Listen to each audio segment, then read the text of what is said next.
i-bless yun na sa Ginoo. Amen. Grabe blessing na. So, yan ako, Lord, kung sa man dyan akong kaya, it's my time for our devotional. So, 15 minutes next week, wala mang ko. Dahil namin sa Manila, dyan, 1 month me. O, ikaw po, no? Okay, so, 1 month me na wala. So, 15 minutes plus 15 minutes plus 30 minutes. Amen. So, kaning buluhaton sa Ginoo kinahanglan jud dili nato ni balibagan kay dugang ni sa mga panalangin kay hatag sa Ginoo sa buhay. Amen. So, yan nato busy kayo ni mga teachers karon sa Jenny humana na sila. Kami busy kayo kay ugma graduation na, preparation na sa school. So, yan na sa principal di ko niya na karon utang kinahanglan ni na dito. So, sa ako pagpangalagad sa Ginoo, usahay na ito sa unang bala buha. Kaya mo excited kay sa trabaho. O kasi church na buwan. Pero niya na, dito ni Baruch ko, Sir, sorry sir, kaya natin nakitanan sa simbahan. Adlaw din na sa pagpanibamon.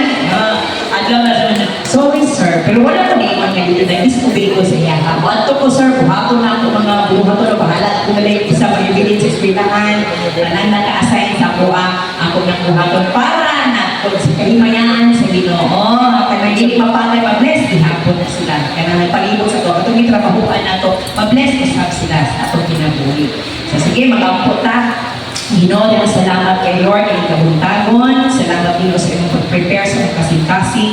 Andam kami Lord, na mamati sa inyong pulong Ginoo amahan. Ginoo, Lord, tabagin kami Ginoo, Lord, nga abili ang kasing-kasing o ganyan kami. Kung sa man Lord, ang pulong na yung ipaabot ka na mo, karong puntagan Ginoo. Salamat sa inyong pagpamuha Ginoo, bisa man Lord, pinag-aampo Lord, sa mga padulong pa din ikaw mga panalangin, kanina Ginoo amahan. Ubalis ka sa kanunay Lord, sa pagbiyahe.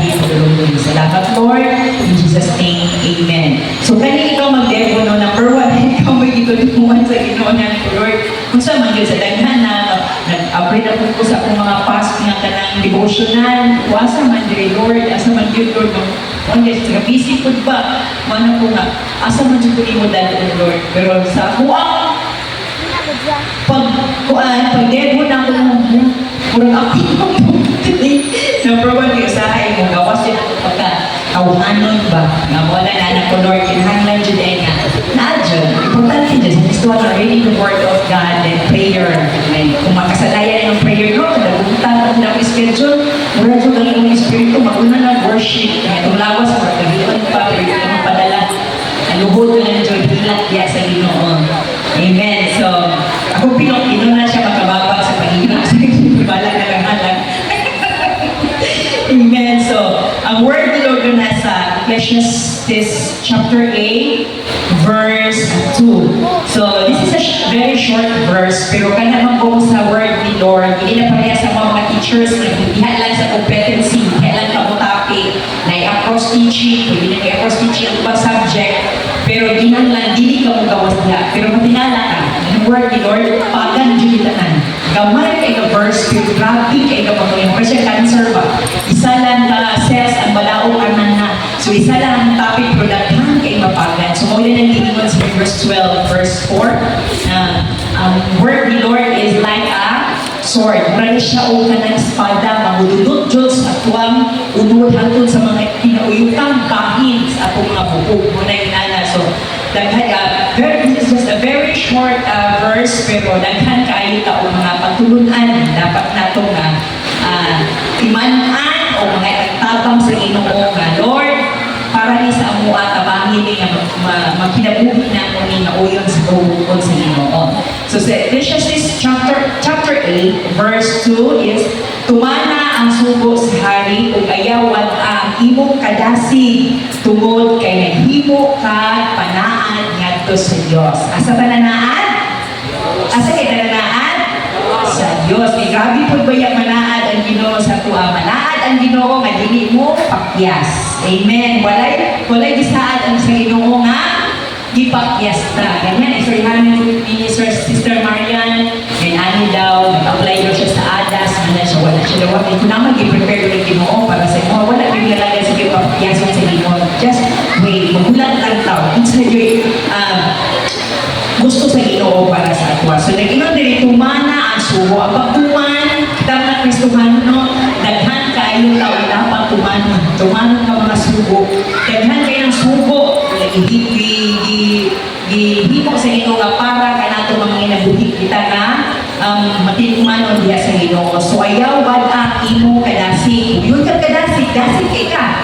So when we say kadasig sa mga inahan, dasig kayo kung nai sa kadasig mag-infuse sa balay, maglaba, tanan jud kami mga inahan. Tanan ang pagpilo sa mga sinina, tanan pagplansya, kay dasig mo na kayo. Pero magluya po di yun pwede hilabtan kay maglubog. Inanara dyan ko, maglubog rin yun, mag-aala kang kalata, kaya mag-aala, kaya tungod kay na kay kaluyahon. So, na ikadasi, ginawag ko sa hay, kaluyahon. So, inalabutan ka ng Kristohan na, no? Mawag kong kadasi. Naluya ba sa hay?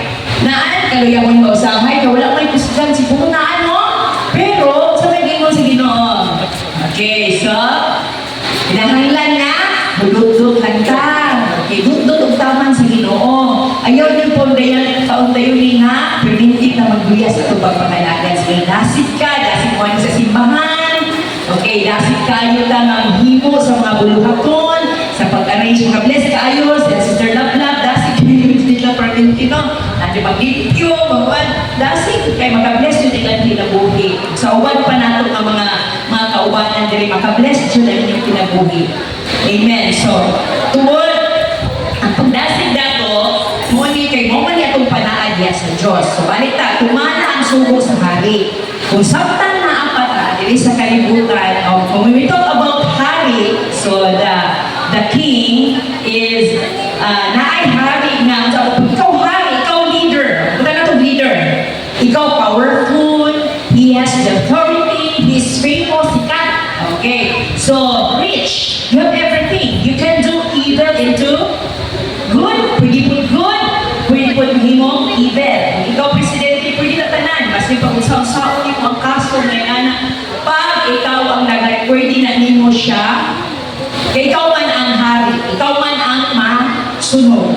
Okay, so when kalibutan nun, ang hari, na leader. Pero when we talk about hari nga langit nun, wala na si Jesus Christ. So siya nga tuwan. So ang karakter ni Jesus, tanan-tanan.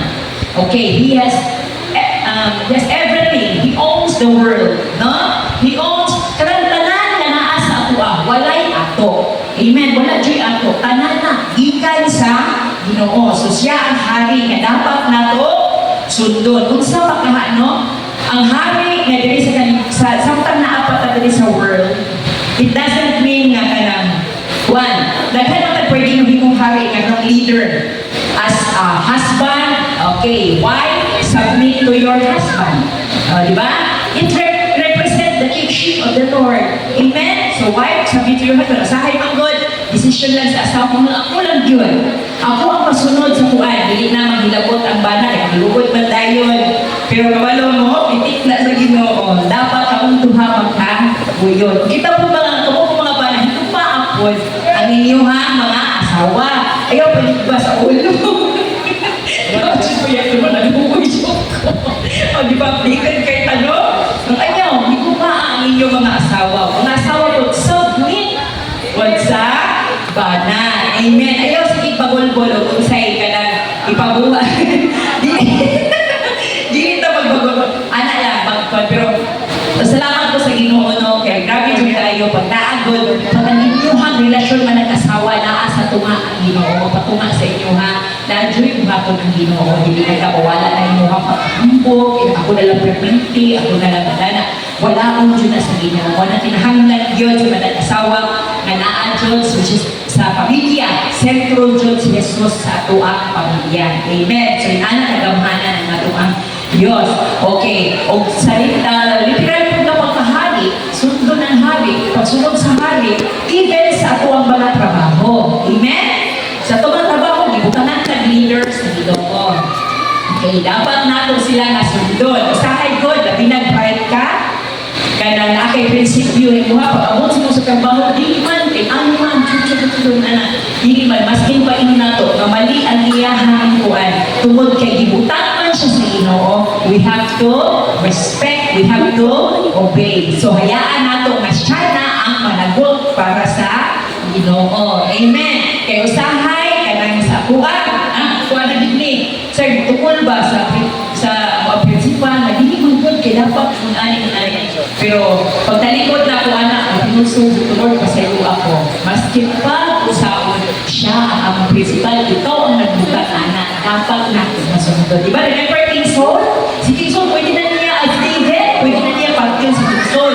Pero wala niya yung akit. Yahan, kitanaw hapon na si Saul, gihapon ang hari. Kasi Saul, gihapon ang nagmando ato mga panahon na so naaambag respeto. Amen. Isa ka to sa ato ang mga nidatuluan na sa Ginoo. Saman, if you would that, kaya sorry to tell. Ipadlok na dyan po sa Ginoo. Kaya one time manggod, kami ni Sister Grace, dinadili ba yung pag-try ka walang lisensya? Dinadili ba yung pag-try ka wala pa na wala kong sakyanan, wala pa na rehistro?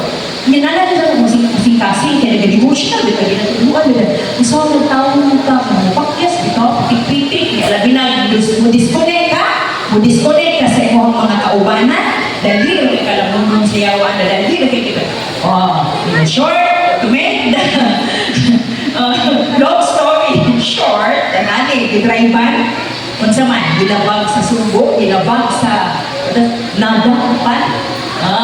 nadakpan, wala yung lisensya, wala yung seatbelt, isip pa yun ko, okay, patawan pa dahil, so nakabayad ko, 20,000 kami, dahil yung mga consequences, ang paglabag sa kwan, so, ang sa kalibutan ng nakuhaan, pero it's just the same, kung naghimot at Kristuhanin ka, wala ka disunod sa Ginoo, nakikidis-obey, saman, naakay mga consequences. Parang itong iwan ni Pastor, it takes how many days, weeks na agbuon ang promised land, pero wala nilang ato tungkol kaysa kagaling ulo, disobedience. O karon, sumunod ako sa kong topic. Amen. So, hindi pa mausod. Ang atong topic karon, dirita sugod sa simbahan. Kung unsa ta ang atong pasunod, because our pastors represent the kingship of the Lord. Pagpakan na ang Ginoo. Ang hari at ako Ginoo. Amen. So, number one, we have to show respect. Okay, sa pastor na tahan, dito tayo magawa sa dito. You have to show respect. Sa 1 Timothy 5:17, kaya ko na lang ipabuo, worthy and double honor yun ang atong ihatag. The way we speak to our pastors, speak to our pastors with respect. Okay, so now, we mag-nagpapag simbahan. Ang tawag sila Pastor Tor. Tor, asa ka daw po nagwagit Tor? No, laing pa mo na. Napapel, pass! Ha? Napayuan, pass! Pass! Ayaw, wait, nainon. Pastor ako na pastor. Ako na buyag wani. Kaya siya naging magkudalit. Tungkol sa unang closeness. Ganun. Pastor Patrick, ikaw na Patrick, kung hindi ka tawag sa iya ha. Ikuan na dyan ako ha, kaya dyan i-word ni Lord. Patrick, kung hindi ka tawag sa iya, pray, na. Pero in the long run, wala na ako, nabatasan na ako, pastor, Patrick, pastor, dyan. Si Pastor Izel na dito akong tawag sa iya ha, kaya akong trato is isuon, manghol, pero nabuyag ko ba? Kaya yun lang ang pastora anak ko sa taghan. Pero mag-message ni Zel, asa din, Izel, asa din? No. It's a big no. Ito ni Lord sa tuwa. Call her as a pastora. Pastora Izel, the way we speak, ilan ko mabantayan, no? Okay, hindi mabantayan siya, kaya hindi mo okay na. Pero, nagsundo na sa ginagawa ko sa ginagawa. We have to show respect. Double honor. Okay. Mauna gigilato na sila pag kuwan lang kaya kawanan naman nato, naman dili. We have to show respect. Next is support their vision. Kung saan man ang ilang mga vision, I know that they have vision to reveal to na sa Ginoo because they are prayerful pastors. Amen? Okay, wala na sila na vision na puhon, huhukan na kung isipuan. Puhon na tuon na kung isipuan. Para pangayuan. Ay, wala ka ba nani pastor sa una pastor? Ngani? Magdala na siya o sako. O ipon niya o pilay mo humay. Handal na sako yung mga humay. Huwag mo niya ang pulo kay para hindi ka pinasot sa church. O, 1%, lumapit dahil na, kung si Dadayo na. Pero wala kong ikaw nga na, wala lang, wala si Pastor, tindahan ni, ano yan, may si paghaling ko na. Ako kong kinikos, ako kong kuwan, Christmas lang, ang bilang kuwan yan, yan, redaan. Na, murag, malakaan na si Pastor kung taga, kolektor dito sa, kolektor sa kuwan. So, kita na lang ba, no? As a we have to support their vision. Kaya nga sila, bisa sa mga kabatantunan nato, naana sila yung mga panatawon. Someday, magiging ni sila na engineer. Someday, they will become a doctor.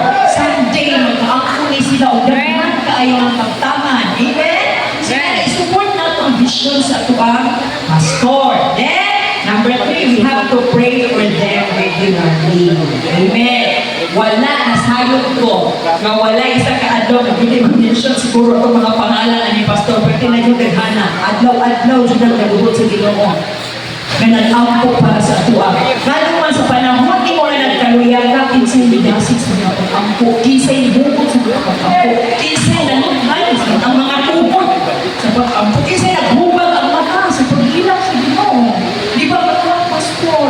So, ano po sila? I-ampo. So, spiritual leaders, lalo lang sila yung mga heavy burdens. Even, ikaw na ba sila?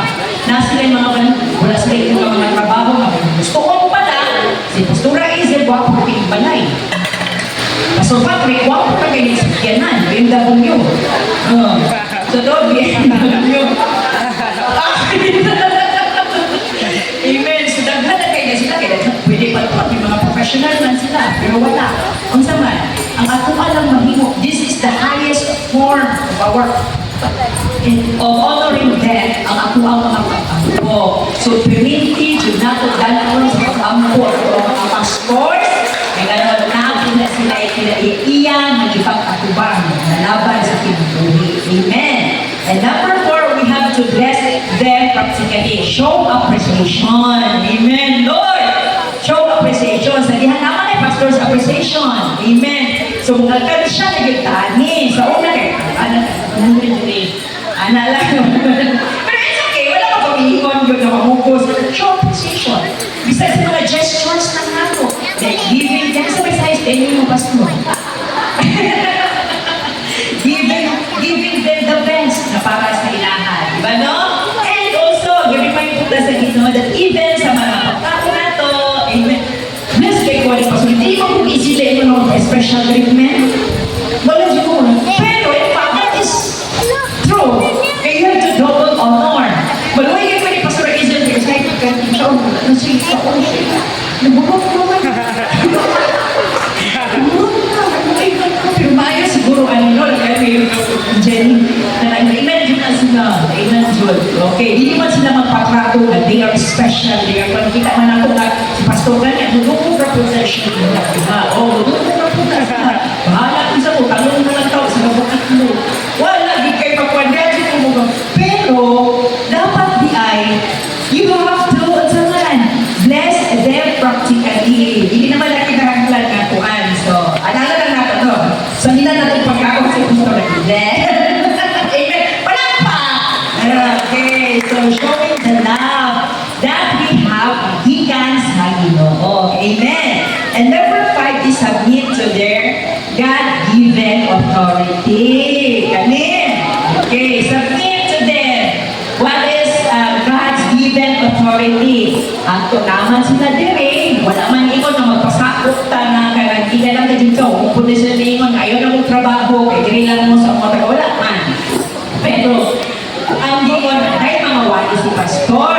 Okay, nga nagtudlo sa tuwa. So, dapat na ito na unsaman. Ilan natin pala po sa hugdalugan. Ba, na tayo tawhanan, no? Tawhanan ba? Madukog lang tayo revelation sa ginamit. Tapos na sa hugdalugan na. Sakit kung kayo din sa mga pastor. Wali sila, nakitaan ihapon na ipanana. Pero may nalang ganit diri ka, wala pinagsalay na crush naman sa Ginoo na may grace ng Lord na tabang sa tuwa. Pero ato po sa church, dito, once na makasala ka o hindi ka kasama ba? Yan, nakitaan ka, syempre, bago pa, no? Lamay mo yun, dapat nag-struggle pa sila sa iya mga weaknesses. Pag makitaan ka, na mag-inanak ka, ang sa ako ng kanila, kanila pasimbahon, disiplina ko, no? Pero iwalang ka, dili kanila pa, simbahon, murag ka na, sa kanatagaan ka o disiplinary action. Yung sa mga mananang, imbis mo tututa sa Ginoo, kaya kasala ka. Kaya hindi ka magkapaatong sa ilang simbahan, kaya kasala ka. O, inana, niya, sige na pag-convex, ako, naging-anin ko niya dito, manisunod ko. Yung sa mga pagkuhan, hindi mo na-breaking inana. The more mo, ang higong sa Ginoo, ito pinadyo ko ng tao ka na sa amen? Ang higong sa Ginoo, grabe na, hindi na kung kapato dito. Amen. So, kinahanglan na atong i-respect, submit to their God's given authority. Obey your leaders and submit to them for they are keeping watch over you. Amen. So, palapakan nato ang mga pastors. Amen. So, 30 minutes malaki pa ngayo. Amen. So, katulad, sunod na po na devotional nato. Nagpag-remind na dyan ang ginoo. Amen. Hallelujah. Thank you, Lord. Salamat kay Ginoo sa iyong pulong, Lord, na hindi paabot. Pero nagtagog, Ginoo, sa hayod ko, Lord, na ma-bless siya ng mga kasangin, Ginoo, pagpa-remind na mo, Father God. Salamat, Ginoo, na malaugon kami, Lord, sa iyong pagpapalagad, sa pagkakadlaw ng pagpapalagad, Ginoo. Mamuhat ka, Lord, kung pamuntagol, ang dumuog himaya, ibayad yan, Ginoo, sa pangalan ni Jesus. Amen.